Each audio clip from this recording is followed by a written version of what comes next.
सिंधुदुर्ग जिल्ह्यात एक नगर पंचायत आणि 3 नगर परिषदांसाठी निवडणूक पार पडली। निवडणूक ही राणे विरुद्ध राणे अशीच रंगली।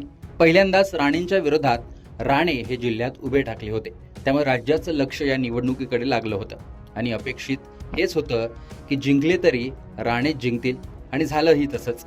2 ठिकाणी भाजपचे नगराध्यक्ष झाले, तर एका ठिकाणी शिंदे सेनेचा आणि एका ठिकाणी स्थानिक आघाडीचा। या 4ही नगराध्यक्षाच्या विजयामागे राणेच आहेत। कारण पाहिलं गेलं तर 30-35 वर्षांच्या राजकारणात राणेंचाच प्रभाव जिल्ह्यात दिसला। तो कधी नारायण राणेंचा होता आणि आता मंत्री म्हणून नितेश राणेंचा दिसतोय। नितेश राणेंचा विचार केला तर त्यांनी वेंगुर्ला आणि सावंतवाडी या 2 ठिकाणी जिथे शिंदे सेनेचे दीपक केसरकर आमदार आहेत, तिथे भाजपचा नगराध्यक्ष निवडून आणलाय आणि थेट शिंदे सेनेलाच धक्का दिलाय। तर कणकवलीच्या होमपिचवर त्यांच्या विरोधात सर्वच विरोधक एकत्र आलेले दिसले। त्यात त्यांचेच भाऊ निलेश राणे सुद्धा होते। त्यामुळे एकीकडे भाऊ आणि दुसरीकडे राजकारण, एकीकडे पक्ष दुसरीकडे कुटुंब, अशा दोन्ही स्तरावर नितेश राणे लढताना दिसले। त्यामुळे कणकवलीत भाजपच्या उमेदवाराचा पराभव झाला। मात्र दुसरीकडे जे जिंकले त्या संदेश पारकरांनी थेट राणेंचंच नेतृत्व मान्य केलं, त्यामुळे तिथेही राणेच दिसून आले। निलेश राणेंनी भावाची साथ दिली असती तर कणकवलीत नितेश राणेंचा उमेदवार जिंकला असता, असंही गणित आता मांडलं जात आहे। सर्वाधिक चर्चा झाली ती मालवण नगर परिषदेची। मालवण नगर परिषद ही कुडाळ विधानसभा मतदारसंघात येते, जिथे शिंदे सेनेचे निलेश राणे हे आमदार आहेत। त्या मालवण नगर परिषदेच्या निवडणुकीत शिंदे सेनेच्या उमेदवार ममता वराडकर या विजयी झाल्या। त्या भाजपच्या उमेदवार शिल्पा खोत यांना हरवून जिंकल्या। याच मालवणमध्ये आमदार निलेश राणे यांनी स्टिंग ऑपरेशन करत भाजप पदाधिकारी पैसे वाटत असल्याचा आरोप केला होता। निलेश राणेंनी थेट भाजपचे प्रदेशाध्यक्ष रवींद्र चव्हाण यांच्यावर टीका करत थेट आरोप केले होते।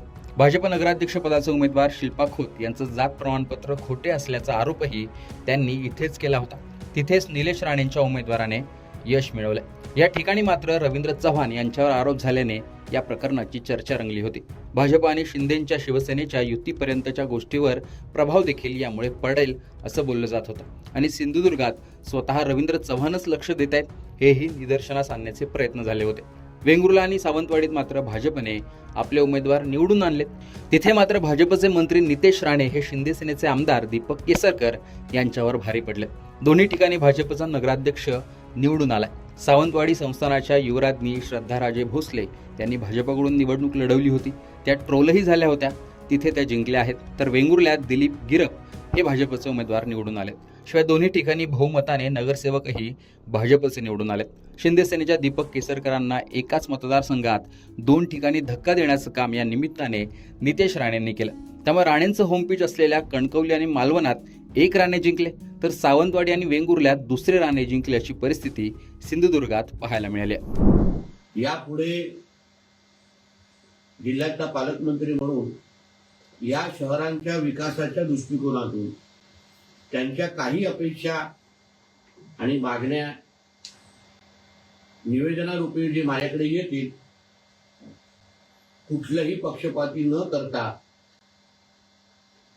100% न्याय देण्याची हमी आणि शब्द मी या निमित्ताने 4ही नगराध्यक्षांना आणि त्यांच्या खालची नगरसेवकांच्या पॅनलला मी देतो।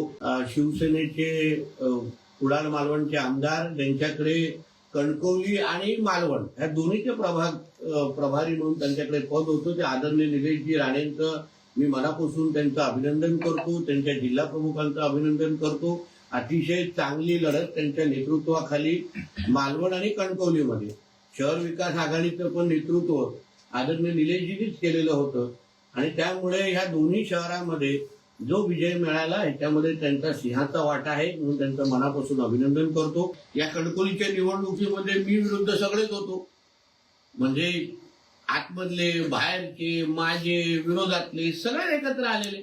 सगळ्याच लोकांनी नितेश राणेला कशा पद्धतीने कणकवली कशा पद्धतीने थांबवू शकतो यासाठी खुली आघाडी केली।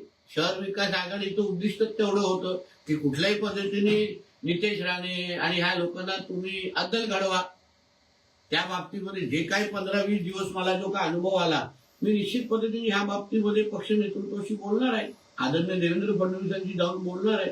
कारण का ज्या परिस्थितीमध्ये मी निवडणूक लढवली त्याच्यामध्ये नेमकं माझे कोण हा फार मोठा प्रश्न मला विचारासारखा वाटतो। कारण का मी प्रत्येकाशीच विरोधात, प्रत्येक जण माझ्या विरोधात लढत होता, म्हणजे कुटुंबापासून विरोधकांपर्यंत. म्हणजे आश्चर्य असं वाटतं की समीर नलावडे असो आणि जे जे काही हे आमचे सन्मान्य राणे साहेबांसाठी वर्षानुवर्ष सेवा केलेले कार्यकर्ते, त्यांना पराभूत करण्यासाठी आमचे सगळेच लोक विरोधात गेलेले. मग उद्या कार्यकर्त्यांनी आमच्या कुटुंबासाठी काम करत असताना निश्चित पद्धतीने यापुढे विचार करतील. तर अशा प्रकारे नितेश राणेंनी निलेश राणेंचं कौतुक केलं असलं तरी सर्व विरोधक आपल्या विरोधात एकत्र आले. त्यात कुटुंब आणि विरोधक दोन्ही स्तरावर कसरत करावी लागली अशी खंत त्यांनी व्यक्त केली आहे. दुसरीकडे निलेश राणेंना मंत्रिपदाबाबत प्रश्न विचारला असता निलेश राणेंनी, नितेश राणे हे मंत्री आहेत, माझ्या घरात नितेशच्या रूपात एक मंत्रिपद आहे आणि त्यात मी समाधानी आहे असंच बोलून दाखवलं. तसेच एका डोळ्यात आनंद आहे तर दुसऱ्या डोळ्यात अश्रू आहेत. म्हणजे मालवणबद्दल आनंद तर कणकवलीबद्दल दुःख असल्याचं त्यांनी व्यक्त केलं. त्यामुळे राणेंच्या या खेळात राणे जिंकल्याची भावना दिसून आली, मग ते कोणतेही राणे असो. सिंधुदुर्गातल्या या निवडणुकींना राणे विरुद्ध चव्हाण अशी अप्रत्यक्ष किनार होती. मात्र त्यात राणेंनी सिंधुदुर्गात आपला शब्द चालतो असं पुन्हा एकदा सिद्ध केल्याचं या निमित्ताने दिसून येत आहे. या सगळ्यांमध्ये पराभव म्हणाल तर तो दीपक केसरकरांचा झाला, ठाकरेंच्या शिवसेनेचा झाला आणि सिंधुदुर्गात विस्तार करू पाहणाऱ्या रवींद्र चव्हाणांना सेटबॅक बसला असं म्हणता येईल. आणि निवडणूक जिंकलेत ते राणे. आता राणेंमधला हा संघर्ष इथेच थांबतो का? राणेंनी वर्चस्व सिद्ध केलंय, ते कोणत्याही माध्यमातून, कोणत्याही पक्षातून असो, हेच वर्चस्व कायम ठेवण्यासाठी ते एकत्र येतात का, की संघर्ष असाच पेटत राहून पुढे कोणीतरी एक राणे विजयी होतो, ते पाहणं महत्त्वाचं असणार आहे. पण एकूणच राणेंचा हा संघर्ष, त्यातून राणेंचं जे जिंकणं, याविषयी तुमचं मत कमेंट बॉक्समध्ये सांगा. लोकमतचं यूट्यूब चॅनल सबस्क्राईब केलं नसेल तर आठवणीने सबस्क्राईब करा.